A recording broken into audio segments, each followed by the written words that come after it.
Well, hi everybody. Good afternoon if you're joining us from Eastern Time, and hello to everyone watching wherever else you may be watching in the world.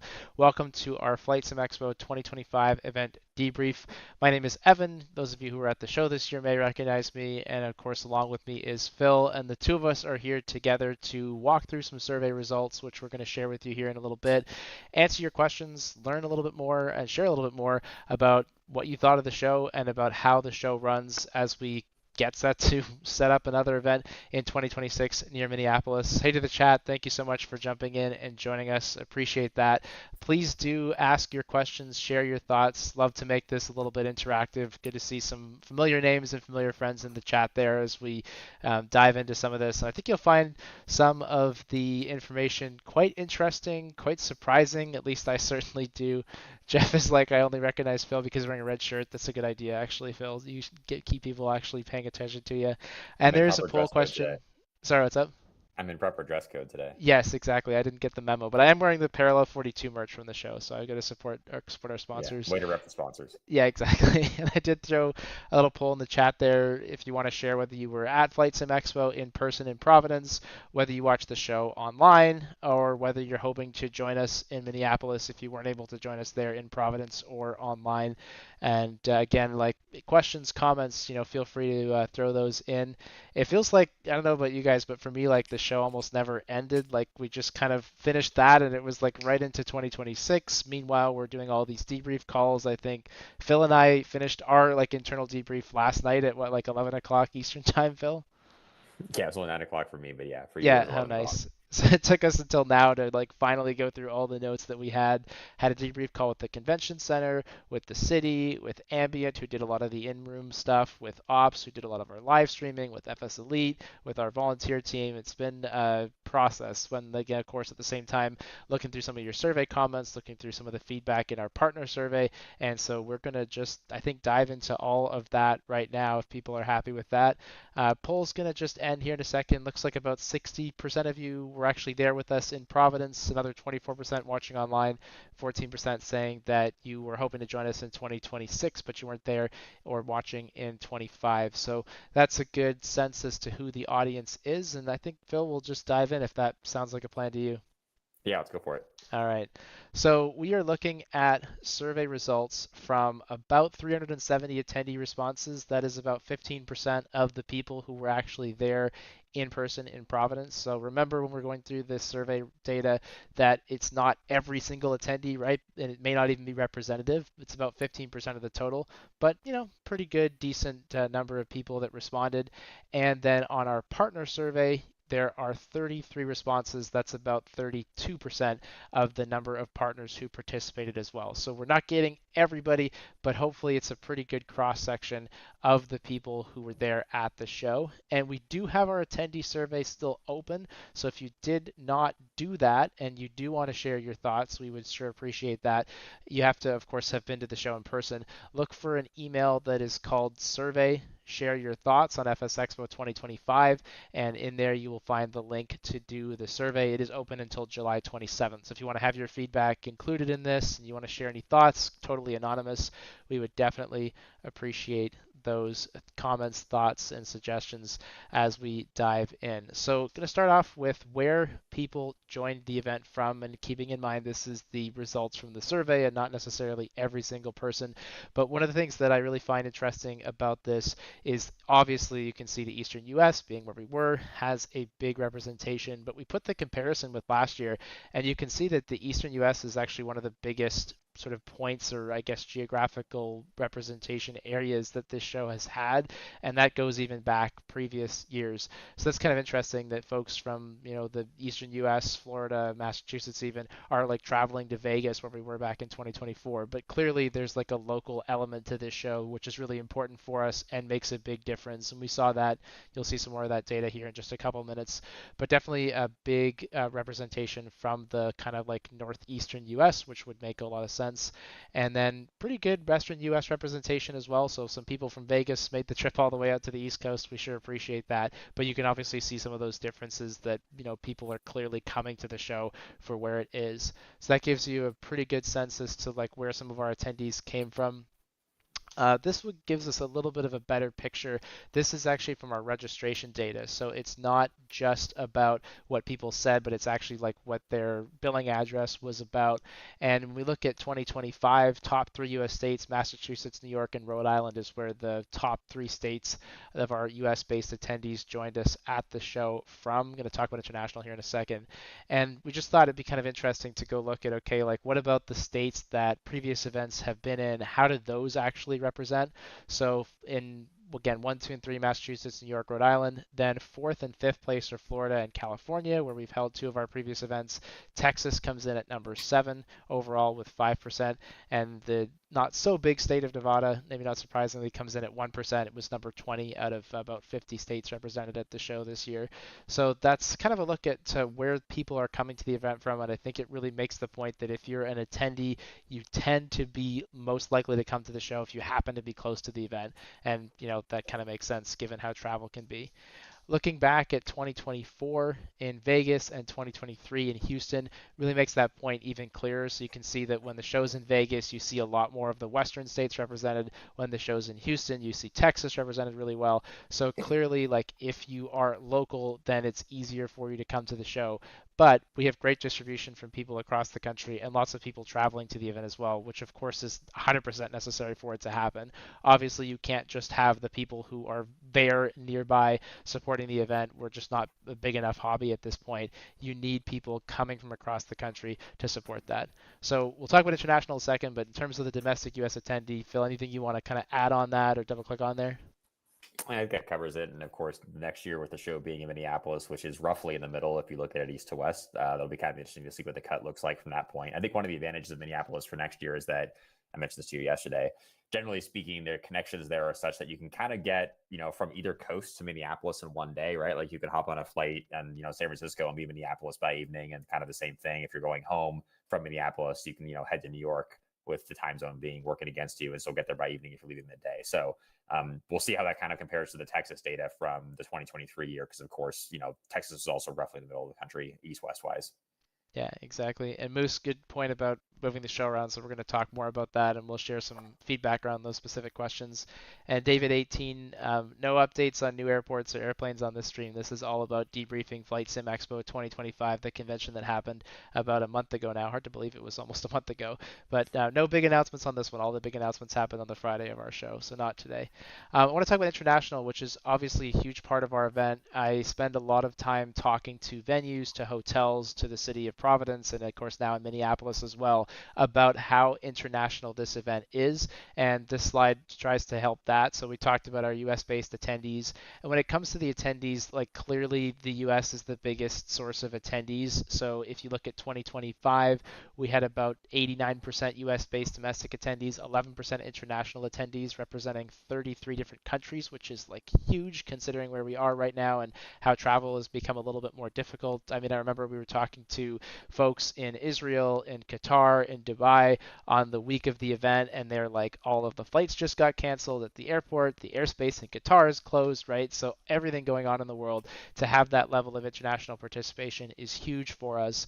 And look at the number of international sponsors and exhibitors, which is consistent in the last 2 years, 48%. So almost half of our exhibitors and sponsors, and that's particularly the case for exhibitors, are coming in from somewhere outside of the United States. And so that is something we're going to talk about, in a theme that you're going to see in some of these results as we get going. But I really want to talk about just how important it is for us to be seen as the international show that brings people in from around the world with 33 countries this year. That was huge for us to see, and something that's really, really appreciated given that travel is expensive, especially if you're coming in from overseas. So for those of you, if you're in the chat who maybe joined us from the UK, like the one person that mentioned a little while ago, or if you've joined us from anywhere else in the world, super appreciate that. The five biggest countries outside of the US have been consistent over the past couple of years. Canada, Great Britain, Germany, and Australia are kind of the big four after the United States. But obviously, when it comes to attendees, which is what that pie chart is showing, you can see that it's very clearly, of course, a domestic US event when it comes to attendees. And it's really the international piece that is the exhibitors and the sponsors. Phil, you want to sort of add anything to that and talk a little bit more about international stuff that's important to you? Yeah, I would say props to the guy from Australia because that's a quite a ways to come all the way across the Pacific, and then some to come to Providence. And no, I just echo your point there, right? Like obviously, we love this event being able to be seen as both a domestic U.S. event, but also one that brings together the entire flight simulation world. And I think we don't have the rest of the countries on here, but we had Singapore, Japan. You can list those 33 out, and I think it really goes to show that flight sim is a global hobby, and we do a pretty good job of pulling together that audience all to one place for a couple days throughout the year. Yeah, and go to FS weekend, and I've been there 2 years in a row, hoping to plan to be there again in 2026. And it's definitely neat to see that perspective. But like, it's a long way even for me. And then you take the plane and then take the train and stay in the hotel and the same thing. So to see that happening at this scale at Flight Sim Expo, especially in 2025, and hopefully again in 2026, that is super appreciated for all of the folks who were able to join us from different parts of the world. And yes, thanks for that. That album's like, did I pull water out of a cloud and drink it? Yeah, I pretty much did. It's just magic. That's how it goes.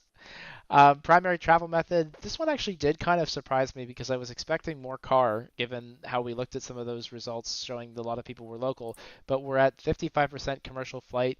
6% said train is their primary method. A couple people actually flying their own airplane in, which is really nice to see. We had a lot of pilots at the show. It's good to see them actually showing up. I don't think he's actually watching, but Nate Palmer asked me to put boat on the survey. So if you're wondering why there was an option for boat, because Rhode Island is the ocean state, and he actually did boat there, but he apparently didn't do the survey because he didn't check off boat, or at least nobody did. If you're wondering why boat was on there, that's why it's there. But I was surprised to see that much commercial flight in these results. I think a lot of shows that even places like the convention center would not see that level of commercial fly-in, and it's actually the first time that we've had this piece of information. We've always been asked by our venues, and we've always kind of guessed it was maybe a little bit lower. So I think that's cool to see, and clearly like a lot of people traveling for the show and less people driving than I actually thought. That's your cue to talk, Phil. Oh, okay. I think that's definitely echo those thoughts, and hopefully the folks who took commercial flights took advantage of the travel discounts that we go to great lengths to try and get everybody every single year, and that will hopefully continue again next year. So, Yes, it, Delta, big one for Minneapolis next year. Hopefully I can get them again. yeah, I mean Delta, pretty much everybody serves Minneapolis, right? You get their Delta, Southwest, Sun Country if you want the discount route. Yeah. So United too. we'll hopefully get we've had historically we've had good luck getting United, Southwest, and Delta discounts. I'm hoping to have all of those back for 2026, and of course our hotel discounts. We're in the process of working all that stuff. Ivan Sky says interesting to see drive stats after Minneapolis. I agree. I would think they might even go down. I would think Minneapolis might be like an even bigger fly-in destination. Curious in the chat if you guys think that as well. I kind of have the sense that we may see a little bit more fly-in, but then again, like when I was there, I was kind of asking about that, and they're like, "Oh yeah, people drive from Chicago. It's like 8 hours," and I'm like, "That for me, 8 hours is a long way, but apparently, if you live in the Midwest, like 8 hours is nothing." I don't know if you can speak to that, Phil, or maybe Jeff, if you're out there, but like apparently that's not a long way if you live in the Midwest. I don't know. I like flying. I don't like driving.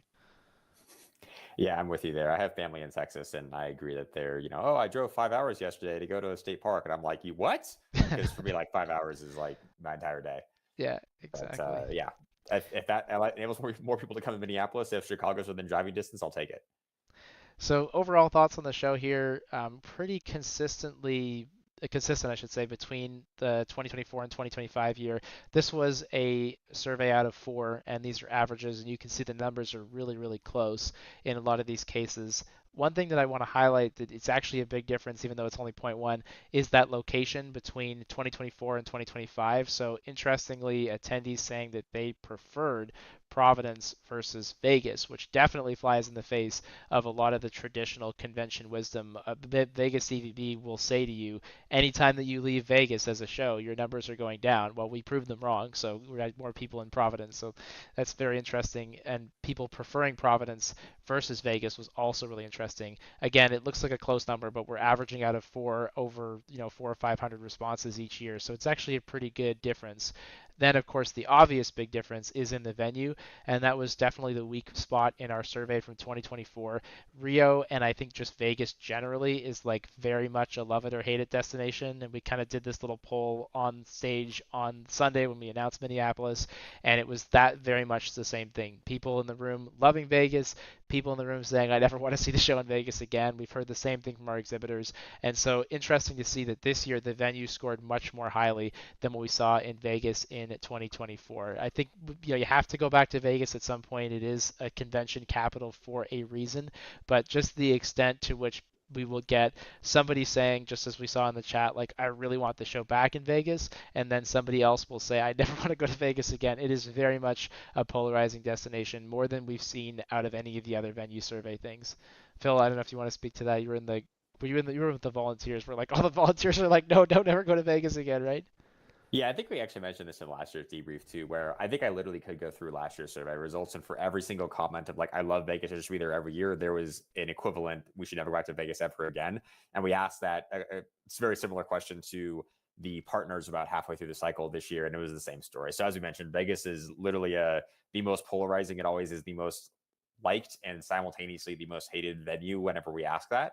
I think it was interesting, to your point, to see that kind of dramatic increase this year, which also was a little bit of a bet on our part, trying to see like, will people sort of like the small town vibe of Providence? And like, I think even though we talk about venue specifically, just like the overall kind of atmosphere of Providence probably works its way into this answer a little bit as well.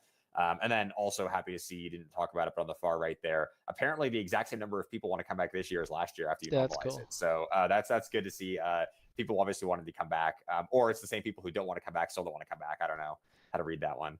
And Moose's point about this is exactly what Providence's CVB told us, that people may be kind of on the fence about Providence, like, where even is it? I got a lot of those questions. I would say to somebody it sounded fun, like, we're in Providence, and like, you mean Rhode Island? But when actually people got there, it's exactly what they had. Surprised how nice the location was, that there was a lot to do. We made the comment, Phil and I, that as we were like walking back to the hotel, you could see all the FlightSimExpo attendees walking around downtown, and that bar Murphy's, I'm sure we must have like added a whole line item to their annual budget, I think, based on how many people were over there. So that was really cool for us to see that, everything was just right there, and you could really feel like our group and our attendees versus, obviously in Vegas, we get drowned out pretty quickly. I want to talk about pricing of hotels, which is definitely a hot button item for us and something we pay a lot of attention to. I got more feedback than usual this year from people saying it was just too expensive in Providence. They decided not to be able, or they couldn't attend the show, or they decided not to attend the show because of hotel rates, because of travel prices. And interestingly, when we look at the attendee data, it backs that up a little bit, but it maybe isn't quite as dramatic as what some of the people had given us in feedback. So that's kind of interesting.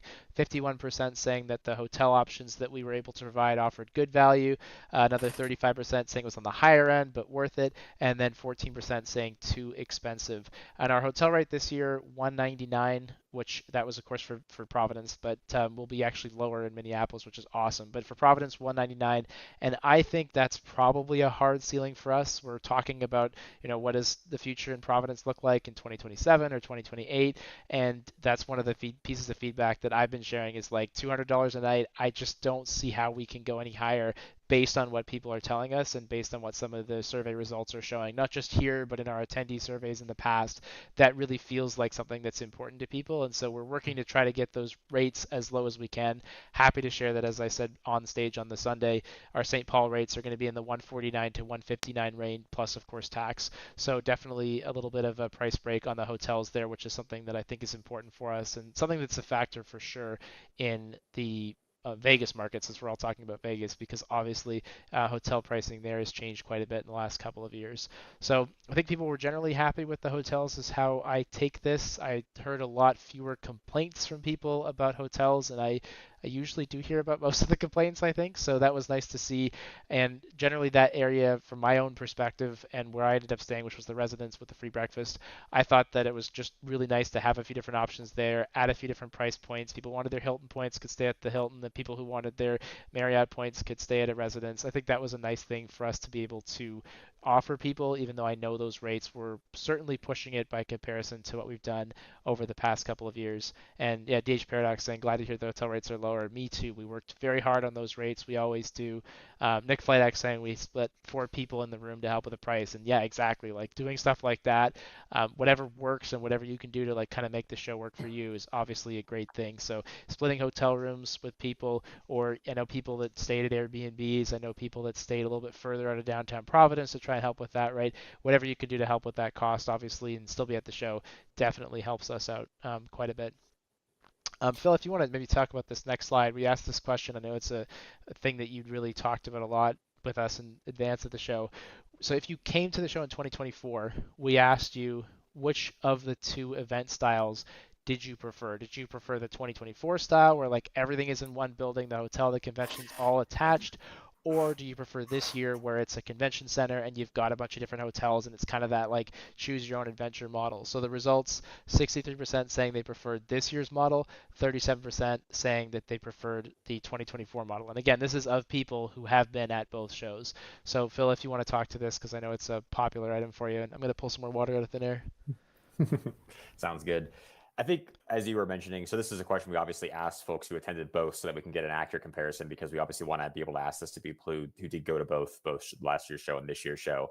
One of the things that we were kind of thinking would be an advantage going into Providence, and I think it's sort of confirmed by this, is the fact that in a convention center model, attendees have more choice across the board. And that you see that like in the hotel room rates, you see that just kind of with the ability to, for example, you're in downtown and you can go to any number of places for dinner versus at the Rio in Las Vegas, where the next hotel over is like arguably a half-mile walk. And you're not going to do that in 110-degree heat in June. So you're very much kind of stuck with the hotel rate that we're able to secure at that one venue and whatever the on-site food and dining options happen to be at that one venue. And of course, also the service at that one venue, which based on the survey results that we talked about previously, the Rio definitely had some weak spots there. So I think the ability for people to, again, kind of choose their own adventure with regards to where they want to stay specifically, where they want to go and be able to eat. And then the fact that the convention center is a place that does events, right? Like a lot of these previous hotels we've been to, it's like, hi, we're a pretty big show for that venue. And sometimes that shows, like with regards to either like internet or power, not necessarily working out 100% of the time for our vendors. So like convention centers are geared towards hosting events. And I think the convention center in Providence really shined there. We really didn't have any issues this year with internet and electricity, which of course to an attendee, hopefully that's completely transparent to you regardless. But we definitely got some high marks back from the exhibitors on that front. And I think as showrunners also that was great for us to be able to see. So I think obviously next year, you know that we're going to a convention center model again. And I think that as organizers, this also offers us a little bit more flexibility as we're trying to go and do some of this negotiation to get you guys really good hotel room rates, right? Like if we have a property in downtown that gives us a rate of X and there's a property 2 doors down that's like giving us that plus $20, we can very easily say, hey guys, like we got to make these things be equal because obviously if people are going to be able to stay at a cheaper option, they're probably going to go that direction as well. So overall, I think the results here with regards to folks preferring that convention center model is promising for us because it gives us a bit more flexibility. I think if you were going to do a straw poll right now, I think Evan and I would say we definitely prefer the convention center model for all the reasons I was discussing as well. Yeah, and A Plato like totally right. You know, being able to walk versus the shuttle in Houston. Like obviously in Houston there was no hotel near the museum, so that wasn't going to be an option. But something that we really are looking at is like making sure that there's enough hotels right by that convention center, which is sometimes all not the case. Surprisingly, there are a few convention centers we've looked at, and it's like there's only like 300 hotel rooms within walking distance, and you're like, so do people just, you know, is this just like a local thing, or like where are people supposed to stay? So that's definitely something we look at because I agree. I love just being able to walk to the place versus having to like deal with the shuttle and all that good stuff. I asked Interestingly, if my there's my yeah walk.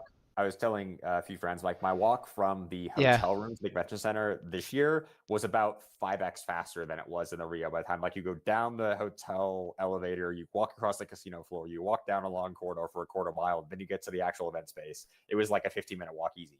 Versus this year was like 3. and that's Vegas for you. Yeah. So ask if there's any Canadians in the chat. I don't know if we have a whole lot, but I do just want to talk a little bit about the Canada results because it comes up quite a bit in our emails and talking to a couple of Canadians recently just in email as well. So we asked the question, should we consider Canadian cities for future events? We're going to bring in both the attendee results and the partner results here, and we're going to look at both 2024 survey results and 2025.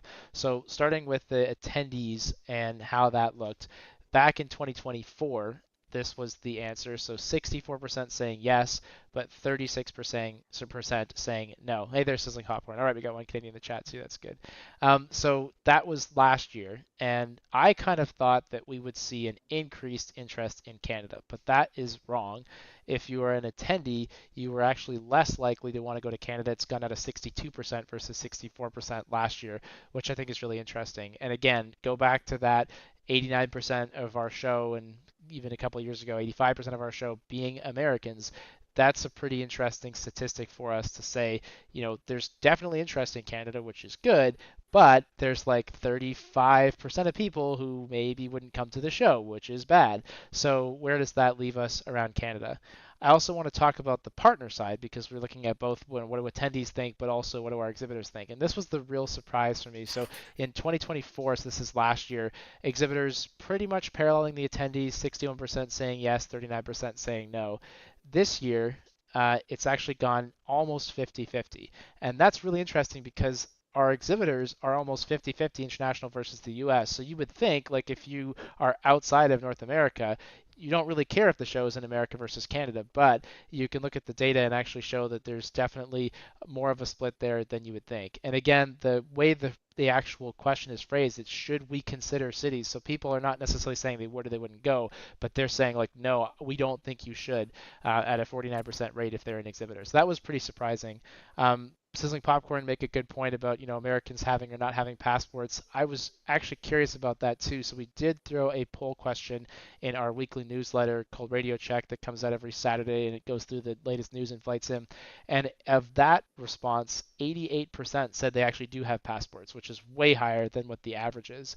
So I obviously don't know how to compare those two things because it's not the same audience, but I would suggest that probably there's a higher percentage of people in like flight sim and aviation that have passports, especially if you're a pilot, especially if you're an airline pilot, right? But I do look at these results and we kind of have to say, well, if we were to risk losing, say, 38% of our attendees and some percentage of our exhibitors, does that make it worth it to go look at an event in Canada? And then, of course, I talked on the Sunday of the show about some of the other challenges that we have with rates and with travel that go alongside that. So if you haven't seen my Sunday presentation where we kind of addressed Canada, there's a little bit more detail on that. But that's the results of the survey, and I was kind of expecting an increase there, so I'm surprised that it went in that direction, although it's not so different. I'm gonna just jump ahead to this other question, which is another hot button topic and another area where you're going to see some very surprising results, or at least I was surprised. So this question came up because we get a lot of suggestions for cities that you may not consider as convention cities. Like I always get made fun of because I love Ohio, but I think Columbus would be great. I've heard people suggest Des Moines. I've heard Tucson, like places where it's just like, okay, clearly there's only connecting flights. There's no international option there. If people were complaining about getting to Providence, which a surprising number of people did, like I don't know what the feedback is going to be about Wichita, but anyway, this is the question that we tried to ask to get a sense for like how able would we be to start exploring those kinds of cities. So on the attendee side, a surprising result to me, I thought we'd get more like a 50-50, but actually 67% of attendees saying yes, we should consider smaller US cities that are primarily served by connecting flights, and then 33% saying no. But on the exhibitor side, look at that differential. So 73% saying no, 27% saying yes. It's almost polar opposite. And it's very rare that you see that difference when you compare these two survey results. That was a real surprise for us. And I think Phil has some perspective on this one as well. Yeah, I think it's important to keep in mind what's not in the data here. So again, this is people who responded who attended the event this year. So we do not hear from people who did not go to Providence because they thought it was too hard to get to. And if you're that person and you thought Providence was too hard to get to, you're probably going to think Des Moines, Wichita, Tucson, name your city, is also going to be too hard to get to. So there's a question here that's kind of hard to answer from this data, but it's basically the question of how many people are we giving up by going to one of those cities because they never have been on our radar before, versus if we were to go to, I don't know, like a Phoenix, right? Then maybe you would get somebody who is down in that neck of the woods in Arizona who would be willing to go there, but they wouldn't be going to Tucson, for example. So that's just an important perspective to keep in mind here. And to your point as well about just the differential between attendees and the sponsors slash exhibitors, obviously we've got two different perspectives here, and both are very important to the show. As in, we need both attendees and sponsors and exhibitors. So there's a bit of a gap to reconcile there. So I think this will be something that we'll kind of keep on our radar. But I think seeing this gap definitely made us think, okay, this is definitely a hot button topic. Yeah, I mean Jeff's point is a great one. Like if you asked attendees, would you go to a FlightSimExpo in a smaller city if there were 73% less exhibitors? I think those Right. numbers would definitely change. It, And and the, yeah, and the same thing kind of existed too with regards to the Canada topic, right? Like that question of would you go to Canada was just would you go to Canada? Like we've looked at Canada And really the question is like, would you go to Canada for a 250 plus hotel room nightly rate? Because that's actually what the answer is going to be. And I'm sure that 62% number is now down to like 15. Yeah. So just, there's a little bit of some background work that's been done here to kind of figure out what the feasibility of some of these cities is. And that's important to kind of keep in mind as well. It's like, not just would you go there, but like, would you go there with this certain rate, or to your point, with this many missing exhibitors because of kind of how the international crowd feels about that. And remember, some of our biggest exhibitors, like I think about Navigraph, they brought almost 40 or 50 people to the show, which is like huge, and we're so grateful for that. I mean, you obviously as an attendee saw what that meant to the show. Look at WinWing, winner of our best announcement on Friday, and the team that they brought from overseas. So to think about them having to like connect somewhere and like grab all of their booth equipment and then recheck that at their connecting flight location, and what if a bag gets lost and all those things, that was definitely feedback that we've heard loud and clear from our exhibitor community, not just the overseas exhibitors, but even domestic exhibitors. It's like if you can just get on one airplane, or of course, better yet, if you can drive, that's what they all love, but we can't all do that. That's the thing that really makes it important logistically for them, for us to try to maintain. So again, not to say that we wouldn't look at those smaller cities ever, but I think having a bunch of international and domestic nonstop flights based on this is pretty important for us and pretty important for our exhibitors. So that then leads nicely into this question, and we did a poll of the room on Sunday, so the attendee results here will not surprise you. We asked the question, should we keep moving the show to new locations every year? 87% of attendees saying yes, and only 13% of the attendees saying no. So that might be kind of surprising to some people. But here, once again, when I pull in the exhibitor results, uh-oh, we're back to 50-50. And I will say, caveat that the exhibitor results are based on a pre-event survey that we did as part of our location discussion to actually get Minneapolis, but it was almost exactly 50-50, and that was a long answer question, so we asked them to give us a little bit more detail. And kind of like the Vegas stuff, every single person who was saying, I think the event needs to stay in one location for X, Y, and Z reasons, there was somebody else who was like, the event needs to move for X, Y, and Z reasons. And you're like, what the heck am I supposed to do with this? So on the exhibitor front, I think a little bit less interest. The exhibitors can sort of feel a little bit more, I think, the value of staying in the same location, learning the logistics. I mean, some exhibitors would literally leave their products and their gear and their booth equipment in a storage locker in Providence if they could, if they knew we were coming back in 2026. But on the attendee side, like Ivan Sky says, really surprising how strong the desire is for people to keep moving the show around every year. Now, maybe there's some location bias in there, Phil. What do you think? I think there might be a little bit of bias in here from the standpoint of I want the show to keep moving around so that way it's got better chances of being in my neck of the woods in the near Right. future versus if like we decide to park the show in Providence, for example, and you're in LA. Well, like okay, that means you're always going to buy a transcon flight every single year. That's not great news. So I think there's a little bit of that going on here. But again, to your point, the discrepancy between the attendees and the sponsors and exhibitors here is fairly telling. I think we've talked in prior years about how like if we could wave a magic wand, it'd be really great to have some sort of like maybe like two or three like regular cities we can kind of rotate between. There's a lot of arguments that you can kind of take either way. And I think one of the arguments for either parking a show in a certain location or doing some sort of regular rotation, like I just described, is that attendees then kind of know what the location looks like. They know where the good hotels are. They know what the good eating spots are, et cetera. And that familiarity over time also allows us as show organizers to build familiarity with regular vendors. And so from our perspective, we kind of then get some rapport with folks and we kind of know how we can work with them repeatedly each year versus really thus far it's been a new set of vendors every single year. So there's definitely some advantages to wanting to either stay or do repeat locations. But to your point again, the attendees are clearly looking for some mobility. And again, I think there's a little bit of hopes there that the show will eventually be in your neck of the woods. I think even between us, like I'm kind of on more team like let's move it to a different location every year, even though it's way more work for me because I have to go and find those freaking locations all the time and it's getting to be a lot of work. And I don't want to speak for Phil, but I'm going to speak for Phil and say that I think he's more on the like let's just try to leave it in one place all the time. And so it's like that even between us, like we can't, I don't think, figure out what we think would be the best thing to do. There's like so many arguments for one versus the other, and it is hard to say. I do think probably for the first time, based on some of this feedback, like Providence is a place that we know we can go back to. Vegas, clearly a place we can go back to and probably will at some point. Houston, we kind of know that museum, unfortunately, we've outgrown, so that sucks. And we know that our San Diego venue, we've also outgrown. And so that leaves us with like maybe we can go back to Florida at some point, and I'd like to hope we can. So whether we can pull in some of these cities into regular rotation, I think that is really interesting. And I think in 2 or 3 years, like I'd like to go back to Providence because it would still feel familiar, but it would be different. I think that's kind of the hybrid here. But in terms of actually trying to make a decision to like leave the show in one place, it's something that between the two of us, like we don't even know, and I think probably have slightly different opinions on too.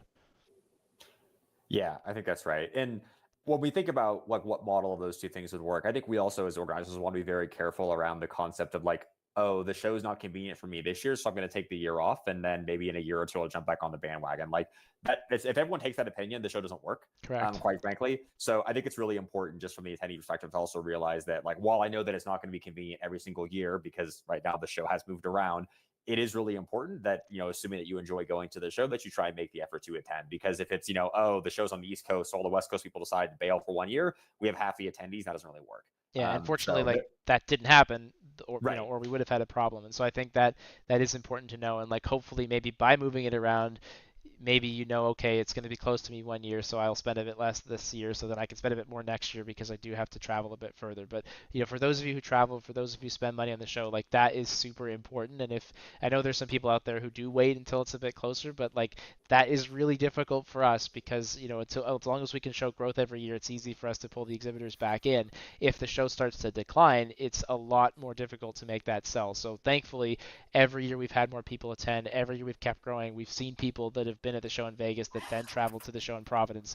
That is hugely important for us and for the show to keep working. And we unfortunately have a few exhibitors who were like, yeah, I can't make it unless it's on the West Coast. And I'm like, guys, like there's no guarantee that there's going to be a show. Like thankfully, Orbix doesn't have that attitude. Navigraph doesn't have that attitude. PMDG doesn't have that attitude, or like we wouldn't be here. So I think that's something that people can think about and obviously appreciate. Not everyone has the ability to travel and the means to travel, but for those who can, it really does help to make the show happen. So I want to talk about some really fun comments that came up in the survey. And these are kind of like hot button topics for me and Phil. Like they're almost like triggering comments. Not that people would know that because obviously they're not intended in that way. But I think they're really interesting, and I want to talk about them because I think they just add some interesting flavor around how and why we do some of the things that we do. So this first comment is coffee can be available throughout the day. It's rather cheap and it's appreciated instead of what we did, which was provide coffee for just Saturday and Sunday morning for about an hour. So I want some guesses in the chat here.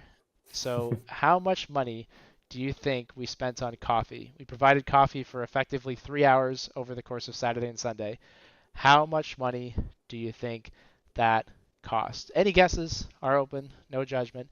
But I think it's really interesting to try to make the point and to share a little bit about how the pricing of this stuff works because it was a big surprise to me when I first started planning events like this to just understand how this actually works in practice. So give us your guesses in the chat. How much money did we spend? We provided coffee for basically 3 hours over 2 days.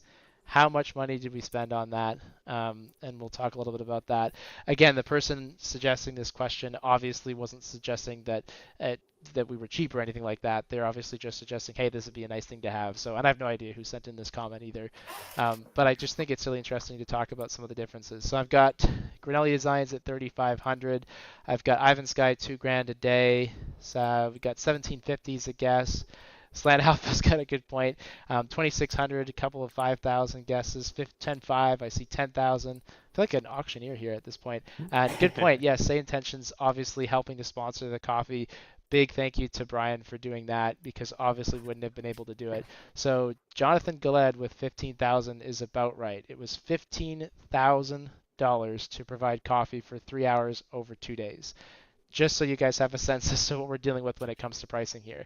So when somebody's like, hey, let's just have the coffee run all day, I mean, it's like, you know what? There's actually quite a bit more behind that. And it is a fight tooth and nail between me and Phil because I like coffee and Phil hates coffee, or at least doesn't drink coffee and doesn't get it. And so it's like literally the conversation is like, should we spend this $15,000 on coffee or should we spend it on something else? Yeah, the free water was not free either, of course, but Say Intentions helping us out, that makes a big difference. Explain helping us with the water. So like those things are sponsorship items. They do help cover a lot of the costs. They don't get us all the way there.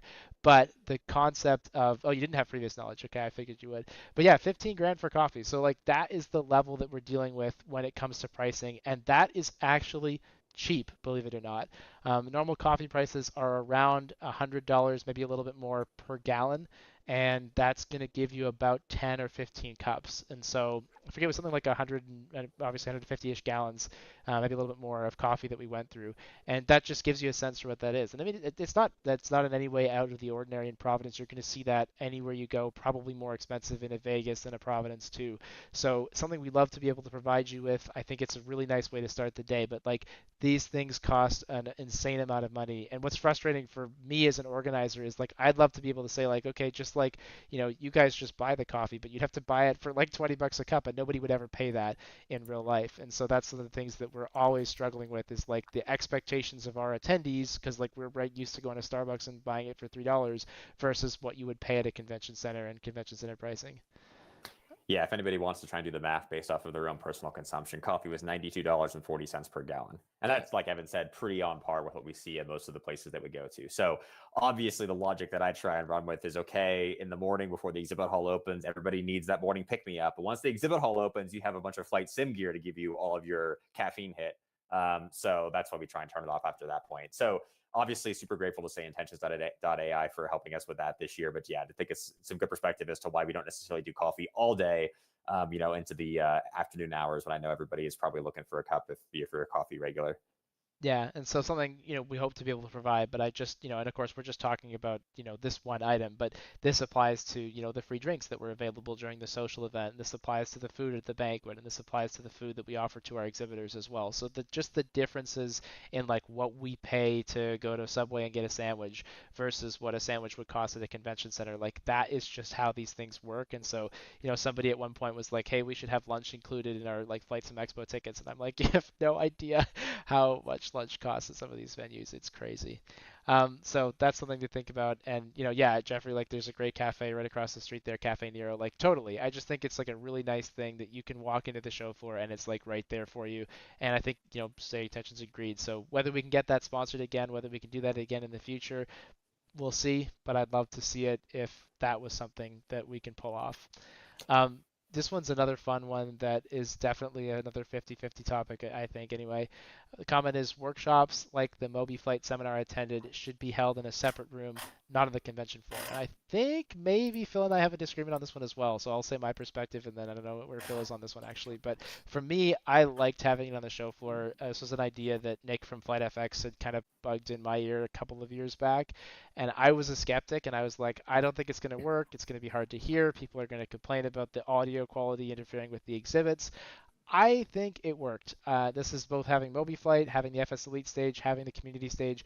I liked that stuff right in the exhibit hall. It meant that you could poke your head in, see what's going on, see that there was a seminar, stop in and listen if you wanted to, or just keep walking if you didn't. And I thought, yeah, there was some noise, but like you could be in the seminar room and kind of filter that out. You could be in the workshop and hear it, but then you could be at a booth and it really wasn't that distracting. But like that was me. Definitely got comments around that from attendees going, no, totally the opposite. So I don't know, Phil, what's your perspective on it? I think I'm actually more with you on this one. There's definitely pluses All and right, good. minuses to both sides. I think one of the important things to keep in mind this year from a logistics perspective is it was very straightforward when attendees were asking where everything was to say everything, at least on Saturday and Sunday, is in the exhibit hall right behind you. And that, I think, to your point about being able to walk around and kind of observe everything all in one shot, there's a real benefit to that because despite all the information that we put out about all the things there are to do with the show, we do have a lot of folks who walk up and say, hey, I can't find this thing, or hey, what is there to actually do here? And so when you have a workshop that's in a room around the corner that's A, hard to find for somebody who is registered for the workshop, or B, that somebody who's not registered for it is never going to find because they don't know to look for it, that kind of is a deterrent actually from the show. So it's really helpful when somebody who, again, didn't necessarily read ahead of time that there were workshops is walking around on the show floor and it's like, oh, cool, there's a workshop. Like, let me see if there's a walk-in space available because it was a cancellation or a no-show, which this year there were. So there's definitely a benefit to being able to have everything all in one place, and being able to convey that to folks is a lot easier from our perspective. So I think that this one might be a bit of a venue specific one going forward. Like obviously in a world where there's a smaller exhibit hall, and so therefore we don't have the space to host this on the show floor, then it might go in a side room. And a world like this year where we had a larger exhibit hall and there was ample space to host it, I think we'll probably end up kind of keeping this the same. But I can understand certainly the concerns around the acoustics and being able to hear the presenter. And unfortunately, acoustics, for those of you who are, acoustics designers in the room, probably know that those are very specific based on the building. It's very difficult for us to be able to predict how any of this is actually going to interact on the day of the event until it's all up there and running. Like it's pretty difficult for us to play speakers in the right manner such that you get the right level of sound, but it's also not distracting to the booth that's immediately next door. So something that we're going to have to kind of keep working on for sure. And as you mentioned, like pluses and minuses to both of these things, and we'll kind of have to see how it pans out. Yeah, and sorry, I did forget the X-Plane workshop, so thank you for reminding me about that. And I forgot about Mm. the Say Intention stage, which was also right there in the show floor. I mean, that I think we Yeah, can always do same. because that's like a very clearly, small booth stage. But I loved having it this way. Totally agree that it will be venue specific. There's going to be venues where we just don't have the space to do that, and that could be next year depending on how many exhibitors we get back. But I do think that there were a lot of people in Vegas who were like, I didn't know there were sessions going on, and I'm like, oh god. So that is something they're just having them right there on the show floor, having everything in one place. I thought it was really cool, and I'd like to keep it, but I do acknowledge that it makes it a little bit less of an engaging and maybe like intimate environment than obviously what you'd have if it was in a dedicated room. So something that we're going to keep. I think we're going to keep trying as long as the space allows for. This next one is really spicy in terms of feedback, and I love the comment. It's like so perfect about how I feel about this thing with FS Expo Friday. So Phil, are you willing to read this one aloud for the group, and then I'll kind of react to it? Yeah, go ahead and click the slide. It's not showing for me yet. All right.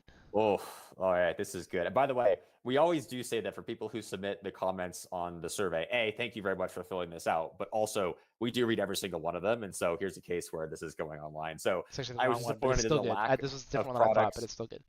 Okay. I was disappointed in the lack of products for sale. Most of the exhibitors said order and we'll ship it. I had the cash burning a hole in my pocket, but I went home empty handed. So, yeah, I love this one because we Yeah. get this every single year or some version of this. Yeah, and it's great feedback. We held a session with FS Elite for our exhibitors in about April, and we literally take quotes like this one from our survey, and we tell the exhibitors this, and we did tell them that. And actually, I think we made a lot of progress in this area over the past couple of years. Obviously, there's a huge logistics cost in bringing products to the show. You don't know how much to bring. You have to pay to ship it there. You have to pay to have it handled. This is another one of those coffee examples where stuff that seems like it should be cheap is not cheap. And then what if you don't bring the right amount? What if you bring too much? You have to ship it back. What if you don't bring enough? You sell out. It's a very challenging thing to do. So that was one of the big reasons I think you saw not as much of this happening historically. Finally, this year we did make some great progress on this. We had FlightSim Webshop there, able to offer a wide variety of different hardware products from a bunch of different vendors. That was really cool. And then we had a number of vendors that did bring their own product, and almost universally everyone sold out, which is really, really good for us to see. And when I went around the room talking to different hardware vendors who had product for sale, everyone was like, crap, I didn't bring enough. I should have brought more because I sold out on Saturday morning. And that is my favorite thing to hear because it shows that we are making some progress on this area. We had over $60,000 of hardware and software sales that happened on the show floor this year on Saturday and Sunday. That is an increase from last year. That is a really big number for us as a show. I know that we are able to keep on working on that, and like somebody I even said there, the number of the products like maybe weren't in production yet, but this is something we tell our exhibitors. Like I know it's a lot of money, I know it's hard, but you can work with a partner like Flights and Web Shop, you can work with other retailers, find a way to have product available for sale because we know attendees are looking to buy it, and it's something that we're going to keep pushing our developer partners on to hopefully have even more of that at the show. But I think we had quite a bit of it this year. And same point, yes, hard to buy, get on a commercial flight, totally agree. But you know what?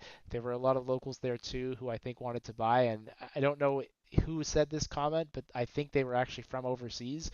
And their broader comment had something about like it was actually hard to get stuff shipped to their home country because customs and duties and stuff like that, which I can appreciate. The number of times I've had stuff from Trader Joe's shipped to one of my friends in the U.S. So like totally appreciate that fact, and I think it is something that we'd love to try to keep pushing our exhibitors on, and we will make that point again to them. But I'm happy like we actually made some progress in that this year. It was one of those goals that I think we really hit well. Still more to do, but I think it's getting better. Phil, you want to read the next, or you have something on that too? Just the grand summary of that one is, in short, we agree. The more stuff that's for Yes. sale on site, the better. And I would also say that I stopped by and had a conversation with Jeremy from Flights and Web Shop on site. And as you were mentioning, it's definitely difficult to get products on site. But I think that one of the important things to kind of mention for any exhibitors who are out there watching is the ambiance of the show and of your booth specifically really gets elevated when there's a lot of product for sale. Like Yeah. basically like the way that Flights and Web Shop did it, where they had literally stacks of boxes of things with products on top with like prices and like very clearly saying, hey, come and buy from me. that sort of visual, I think, worked really, really well. And the booth in general was very much something that if you were just going to walk by as an attendee, you're naturally going to be drawn to that booth and want to go there and say, hey, what's going on here? Yeah, it And was so funny just from watching like those a like booth go down. design, Like every time I walked by, it right? was like the Yeah, stack there's was less and lower. less. Yeah, it Right. was At the great. beginning, I couldn't see Jeremy because he was standing behind them, and then okay, here's his head. Now I got his shoulders. Yeah. So Yeah. just something that, and obviously, like as a show organizers, like we want this to happen, right? The more stuff that's for sale on site, I think the better the show experience is. And so obviously, we're willing to work with exhibitors. If there's any of you guys listening who are saying, man, I need some ideas on how I can try and make this happen and how to execute on that, please email us so we can work with you next year to make that happen, which is what we did with Flights and Web Shop this year, for example. Yeah, and like, obviously, yeah, Ian's point, right? Great to buy it at home. There were lots of show specials. Like that is definitely the close second. At least you can say, "Hey, go buy it and here's the show special, here's the discount." But that moment of just like I bought it and I walked out with it is definitely really cool. And, that's not to say this is a whole commercial show. Like we have lots of nonprofits, we have lots of people who do communities. Like that's all good stuff too. We hit on this point because it's something that attendees have asked us for and we're happy to actually have, been able to make some progress there. All right, this one is the really spicy one. Phil, you're up. Oh man, it was evident that many Expo Friday presenters did not rehearse the material beforehand.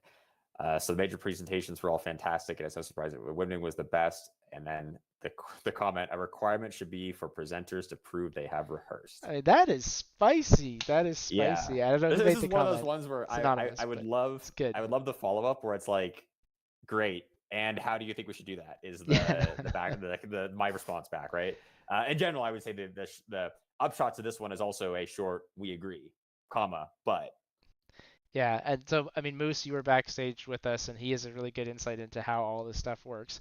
I want to say that like we have worked hard, and I'm very proud of because I did it. I'm very proud of Flight Sim Expo Friday and building this into something like this did not exist really in our community. That there would be a stage for somebody to go up on and announce a new product. And what I really love is when that someone is a like name that we've never heard of, which has happened a couple of times in the last few years, and they've just like created this new thing and they've blown it up on the stage and it's then just blown up in our community. So I love that this exists.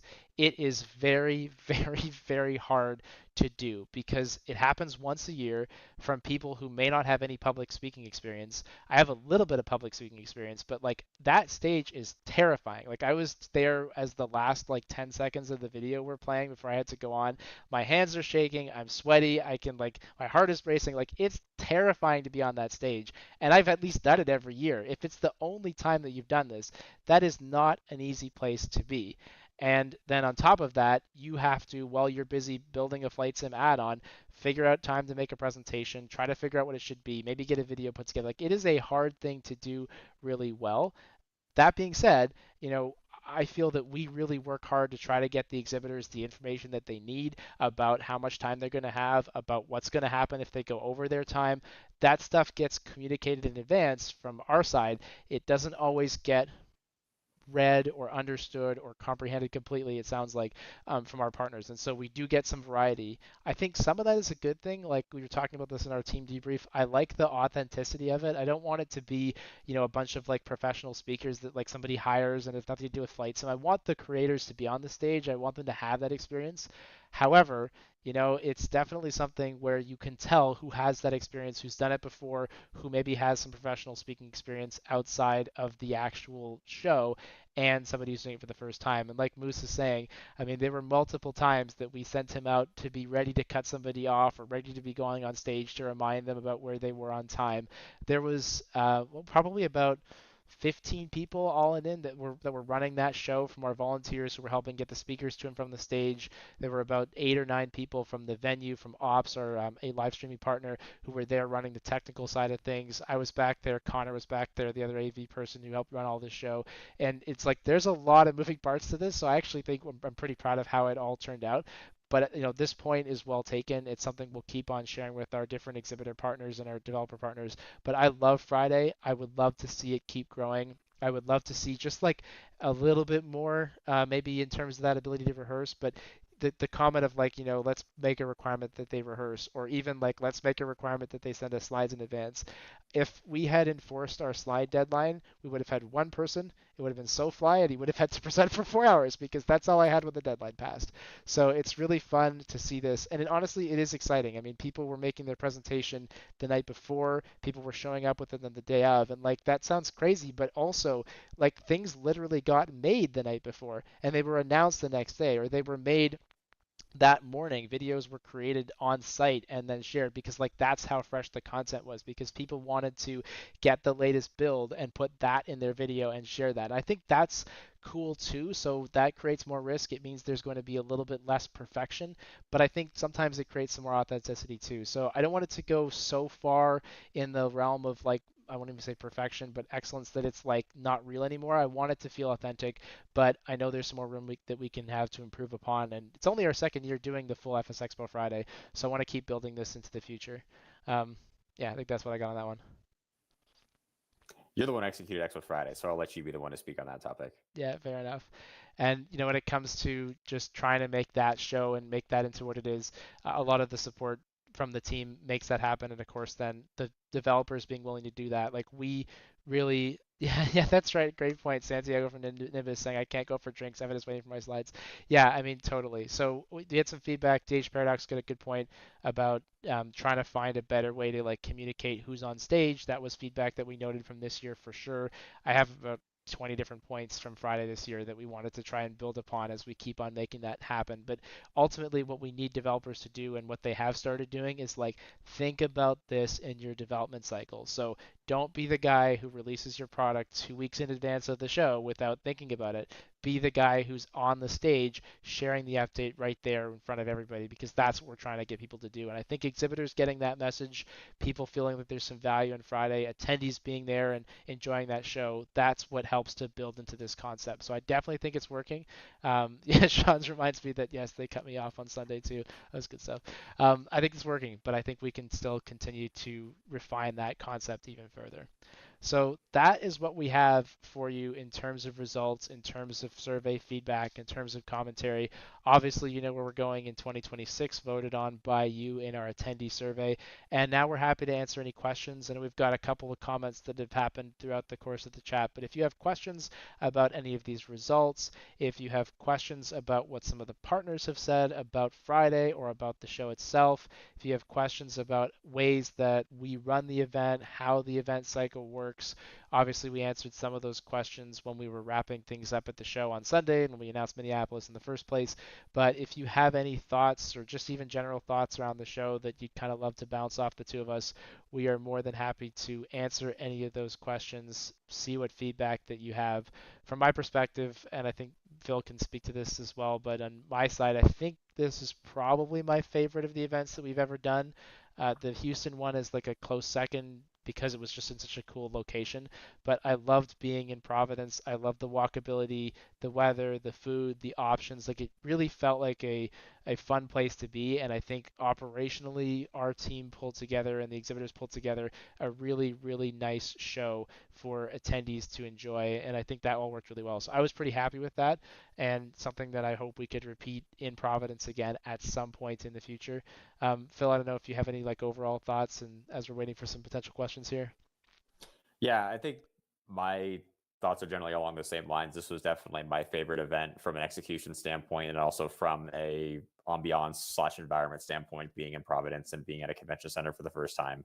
I had a couple comments from folks on like Friday and Saturday who are like, you seem less stressed. Like you and Evan are always running around like you have your hair on fire, and for some reason you're not this year. So maybe we're just getting more used to the stress, or maybe it actually was more of a straightforward show to operate. I don't know which. I did eat lunch on 2 out of 3 show days, which is a huge improvement from previous I years. think that is good because I don't think you've eaten lunch any of the show days before. No, I had Ali was on me for Saturday and Sunday last in 2024 too, but the only one Oh, I okay. missed was Friday because like the same thing. I'm just so nervous. Like I can't eat before I go on stage, and then afterwards we're just running the whole show. So that was the only one that I missed, but I was pretty good. Raleigh DH Paradox asking about Raleigh, thought it would have been higher on the list. I was kind of a surprise too. I think some of that may have to do with like some regionality where obviously as you move west and you have more shows on the west coast, that sort of biases some of those more western and midwestern locations. So I think that could be some of it, remembering that the survey happened obviously before this year's show. I think it'll probably be on the list in the future. It's very similar vibe to Providence. I think the Raleigh kind of show. Slant Alpha asking about San Diego. I would love to go back to that venue. It is way too small. For context, we had 100,000 square feet this year. Their exhibit hall is 40,000 square feet. But the bigger problem is like, and I forget what the rate was, but like they gave us a proposal, I think for 2026, and Phil and I both looked at it and we're like, okay, we're not going to talk to them anymore because it was like a $350 hotel rate or something just crazy, and we're like, guys, like this is just not happening. So I don't think we're going to see a whole lot of San Diego in the future, but we'll see. You never know. I mean, nobody believed we could get 150 a night in San Diego when we did the first time, and that was before COVID. So we'll see if it could come back. But that venue, much as I liked it too, it's A, too small, and B, too expensive. So that's a pretty bad combination, unfortunately. Phil, anything else from the survey that you wanted to hit on that kind of like stood out to you? I know we've covered a lot, obviously. I think we hit the major points. I mentioned it briefly. We were able to just double down on it. Thanks to everybody who took the time to fill this out. I know it does, it's not super long, but it is definitely a 5 or 10 minute thing, especially if you write down some thoughts that are super helpful for us.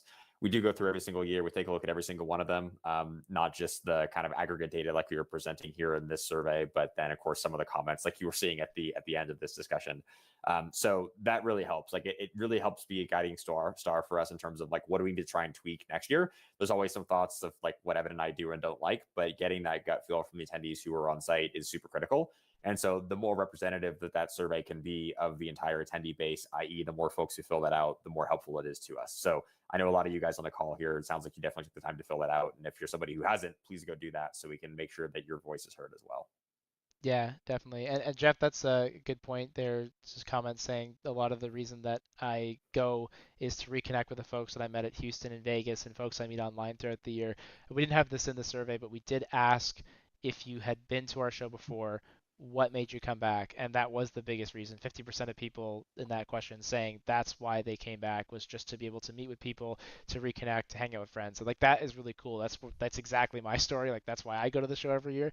So I think that's something that we want to try and keep building on. And like Moose did a great job on Friday of being at that tower, the Field Air Tower, and having new people to the show come up and say hi and introduce themselves. Got some good feedback about that as well. So I think anything that we can do, and as attendees even, stuff that you can do is like say hi to people and make yourselves friendly and approachable and like meet that new friend and hopefully make them, encouraged to come back to the show next year. I think that's definitely something that we can look at again in the future.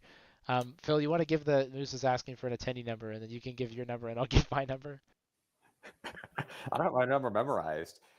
Oh, come What's on your number? now. Yes, you do.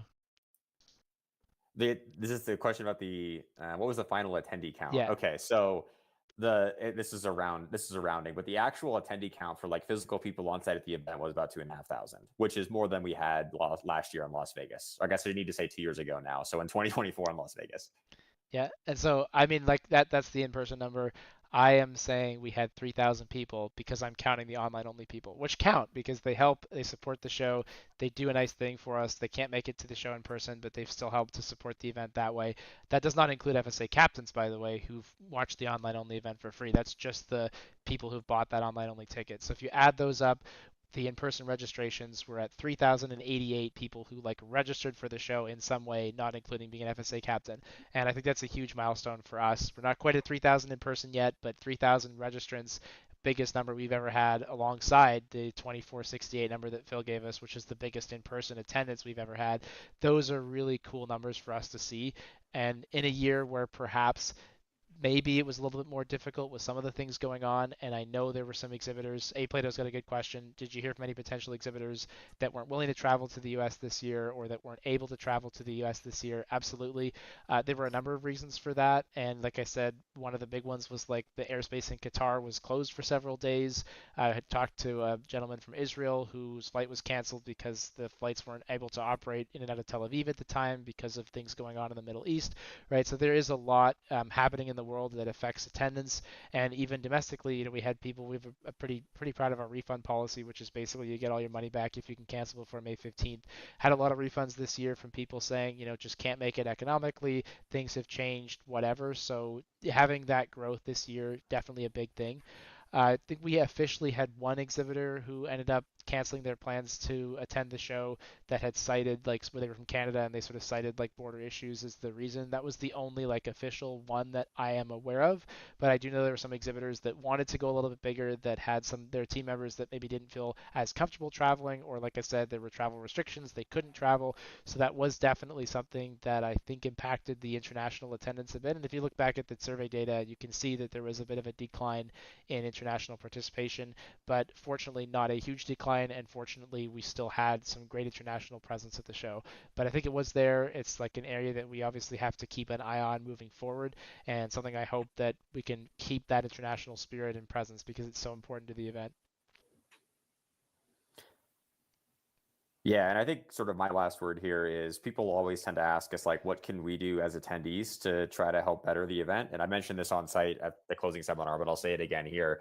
It's not officially represented in the survey data, but anecdotally, we know that one of the best sources of new attendees we have is just word of mouth, right? It's somebody who went to the event, who went home, tells a friend about it, and then that friend shows up next year. And you just saw that in the chat, right? People were saying that one of the main reasons they come back, 50% of people said one of the main reasons they come back is because it's basically wanting to see their friends every single year. This show is becoming a little bit of a big family reunion, which is excellent as an organizer to see, right? Like now that we've got 6 of these shows under our belt, there's definitely a community that is coming back every single year to see their friends who otherwise they wouldn't see. And so to whatever extent that anybody watching is able to go and again tell their friend, right, like, or whatever outlets you have to be able to try and help spread the word about the show, that is the best thing that you can do to try and help make sure that next year that number does peak 3,000 for in person, and hopefully it'll keep growing beyond that. I want it on the badge, Phil. How many years have you been at the show? I want it on the badge. I think we'll have to do something like more aggressive than that. It'll have to be like you get a ribbon and there's 4 ribbons or 5 ribbons or 6 ribbons or I want it on the whatever. badge. Noah, you're giving Phil fodder for my argument about whether we should have coffee next year with your comment, but I'll read it out anyway. Going back to the coffee talk, as a coffee addict, I think the money could probably be better spent elsewhere. People can just get their own hotel free prior to going or the regular spots. Probably true. We started this in Vegas where there was no free coffee because they took that out of the hotel rooms for some reason. But I do think that's a fair point. And so you're giving Phil some good ammunition for our next conversation about the budget when we have to go there. Maybe we'll get someone. Hopefully, we'll get someone to sponsor it again. The Simon says, someone call Phoenix, please, in response to trying to get some of the additional exhibitors to come to the show. Yep, totally agree. Totally agree. It's then Alpha. I'm sorry. Heard you can't make it next year. We'll miss you for sure. Maybe your air show. I mean, I don't want your air show to get canceled, but maybe your air show will get canceled. Maybe the air show could somehow be relocated to Minneapolis. Yeah, there you go. St. Paul. They can do it at Holman Field, right across from the convention center. Perfect. Yeah. Yeah, I'll Epaulettes coordinate for a the number of flyby or shows you've something. attended. That's a good idea. Oof. Then you got to Yeah. get the special shirts though that have the epaulets that you can put on them. Yeah, I don't know if we're gonna go that route, but I actually legitimately, I would like to know. Like, I always go around asking people, like, how many shows have you been to, and it's really fun to hear which events they were at and which ones that they were able to be part of and stuff like that. So that would be a lot of fun. And we'll see whether we can find a way to do that. It is like actually it's more challenging than it sounds because someone changes their email from one year to the next, or they go by Mike one year and Michael the next year, and it's hard to know that those two are the same person from a technological perspective, but something we're trying to look at for sure. Um, Anyone have an inroad to talk to the Thunderbirds? Yeah, I don't know about that. We'll see what we can do. Um, don't give Phil any more arguments about anti-coffee. I can't have that. I think when I first met Evan, he wasn't a coffee addict, but he That's definitely true. is now. I don't That's know what's true. changed. Something's changed about you. That's very true. All right, well, I think that's probably, I haven't seen any other questions. Obviously, you guys know where to find us. We are in Discord all the time. Happy to answer any questions about more specific venue ideas. I haven't started 27, 28 yet. We will do that probably in the next couple of months, and I'll share a little bit about kind of what the requirements are at that point to give people a little bit of help if they do want to look around at some of the different venues. Always a hot button topic for us. But until then, St. Paul River Center, FlightSimExpo 2026 on June 12th to 14th. Nice, easy 15-minute drive from Minneapolis Airport. Amtrakable from Chicago, as somebody mentioned in the chat there. And we hope to see as many of you there as we possibly can, and on our webinars and events throughout the course of the year, and in Discord anytime. Please do send off your questions, share your feedback, send us an email. If you haven't done the survey, please do go back and add to that survey so we can keep looking at those results. And until then, we will see you at FlightSimExpo 2026. Thank you again, Take everybody, care, for the guys. participation. We'll talk soon.